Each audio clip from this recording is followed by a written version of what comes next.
John Lewis's last words appeared in the New York Times today in an essay that he wrote shortly before his death, intending it to be published on the day of his funeral. Here is that essay, read for us today by John Lewis's friend and admirer, Morgan Freeman.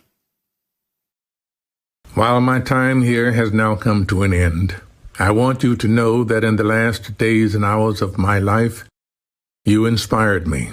You filled me with hope about the next chapter of the great American story when you used your power to make a difference in our society. Millions of people motivated simply by human compassion laid down the burdens of division. Around the country and the world, you set aside race, class, age, language, and nationality to demand respect for human dignity. That is why I had to visit Black Lives Matter Plaza in Washington, though I was admitted to the hospital the following day. I just had to see and feel it for myself, that after many years of silent witness, the truth is still marching on. Emmett Till was my George Floyd. He was my Rayshard Brooks, Sandra Bland, and Breonna Taylor. He was 14 when he was killed, and I was only 15 years old at the time. I will never, ever forget the moment when it became so clear that he could easily have been me. In those days, fear constrained us like an imaginary prison, and troubling thoughts of potential brutality committed for no understandable reason were the bars.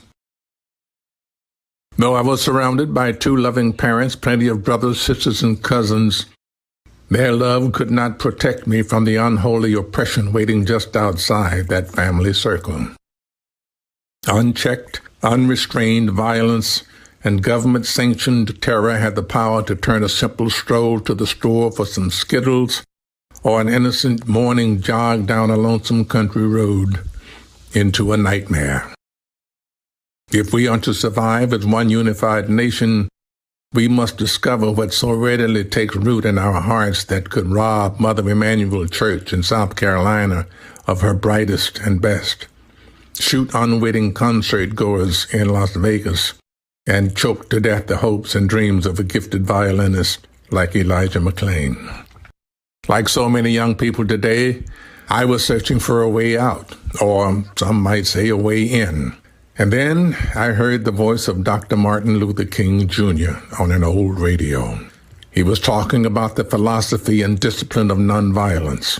He said we are all complicit when we tolerate injustice. He said it is not enough to say it will get better by and by. He said each of us has a moral obligation to stand up, speak up, and speak out. When you see something that is not right, you must say something. You must do something. Democracy is not a state. It is an act, and each generation must do its part to help build what we call the beloved community, a nation and world society at peace with itself. Ordinary people with extraordinary vision can redeem the soul of America by getting in what I call good trouble, necessary trouble. Voting and participating in the democratic process are key. The vote is the most powerful nonviolent change agent you have in a democratic society. You must use it because it is not guaranteed. You can lose it. You must also study and learn the lessons of history because humanity has been involved in this soul-wrenching existential struggle for a very long time. People on every continent have stood in your shoes through decades and centuries before you. The truth does not change, and that is why the answers worked out long ago can help you find solutions to the challenges of our time. Continue to build union between movements stretching across the globe because we must put away our willingness to profit from the exploitation of others. Though I may not be here with you, I urge you to answer the highest calling of your heart and stand up for what you truly believe. In my life, I have done all I can to demonstrate that the way of peace, the way of love and nonviolence, is the more excellent way.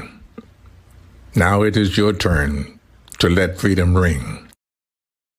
When historians pick up their pens to write the story of the 21st century, let them say that it was your generation who laid down the heavy burdens of hate at last, and that peace finally triumphed over violence, aggression, and war. So I say to you, walk with the wind, brothers and sisters, and let the spirit of peace and the power of everlasting love be your guide.